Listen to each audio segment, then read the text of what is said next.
Hi, my name is Rebecca Jolly, and I'd love to share with you about Catharine Beecher. She was a strong-voiced advocate for women and for teachers in the West in the mid-1800s. She saw teaching as a woman's moral calling. Beecher was a noble person who supported that being a female educator was appropriate and that these young women were doing suitable jobs. And the behavior was suitable. Because in her day, being a female and wanting to engage in the culture of being a teacher was fairly new and not necessarily respectable. Medical and political jobs were thought as great professions for men. She set out as a goal to create a young career for women that was just as big. Beecher led to making teaching a respectable job and occupation for these middle-class women. She founded teaching colleges to educate and train women for service. Catharine Beecher produced educated and determined young female teachers. She argued and convinced people on her view of affecting schools in a positive way. The ending result is she created a gentler, more nurturing culture for schools. So, she was born on September 6, 1800, in East Hamilton, New York, to Presbyterian minister Dr. Lyman Beecher and Roxana Foote Beecher. She moved to Litchfield, Connecticut, attended the Litchfield Female Academy, taught and ran by invocative teacher Sarah Pierce. Because of this teacher, she got a lot of her views that she applied in her life in the future. And so this teacher believed that men and women were intellectually equal, which is what Beecher believed in as well. Catharine absorbed some of Pierce's revolutionary ideas.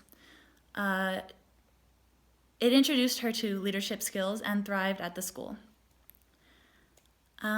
She was forced to leave the school at age 16 because of the death of her mother, and so she tended to the domestic responsibilities of her household. And then later, a year later, her father remarried to Harriet Porter, and they gave birth to 3 more sons and a daughter, adding to the family. Catharine, the eldest of 9, she had siblings like Harriet Beecher Stowe. So all of her siblings ended up doing great big things. Through education and through movements, and one of her brothers was a pastor, and a lot of her sisters were in the suffrage movements, and they were suffrage leaders. For her teaching in 1818, she had her first teaching job in New London, Connecticut. She wrote and published several poems and ballads. And then that's what really got her kickstarted into her writing career. And in 1821, she transferred to a school in New Haven, Connecticut. And then in 1822, she met and became engaged to Alexander Fisher, a Yale University professor of natural history. And sadly, he died in a shipwreck, and that's due to him traveling and wanting to do the same thing as she was. He wanted to broaden education and to eliminate prejudice against certain people in education. He wanted a whole worldwide education. And Fisher's brother began offering her lessons in mathematics after his brother's passing. And so from the start of that, she decided to dedicate her love exclusively to education. And then she never married again. She was basically married to her education. And in 1823, Beecher and her sister Mary founded the Hartford Female Seminary. This was the first school that she founded, and she started, and she built up from the ground.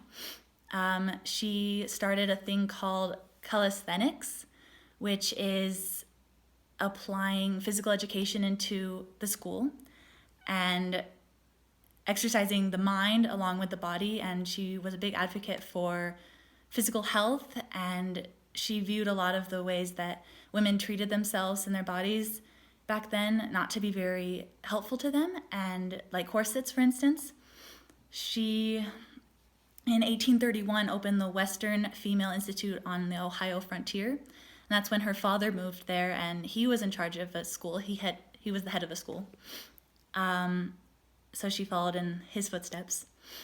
In 1837, her school closed due to her abolitionist views being something that area didn't really accept.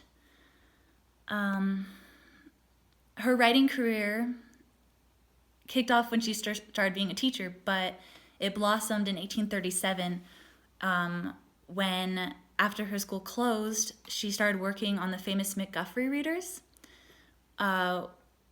which are all the textbooks that they would use back then, and she started to improve them and create them. Like Mann was involved in that as well, and she started spreading her philosophy through writing.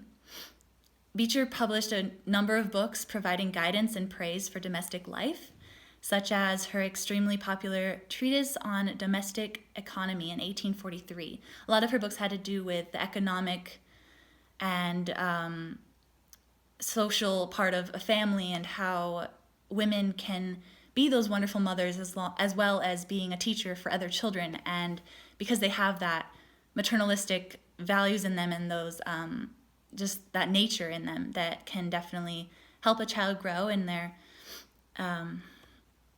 morals and their values. And she was a big influence on education and to her children and that went to her schools. Actually, some of her students ended up being teachers like she was and worked in schools that she started, and schools like what she started as well, with other women starting their own colleges and that taught teachers and whatnot. And so she founded the American Women's Educational Association, which aimed to send teachers west to build schools in the developing frontier. And her philosophy mainly was the basic goal of education should be to supply a basis for the maturation of the student's conscience, and moral makeup. Beecher believed her school could change the world, and oh my goodness, it did.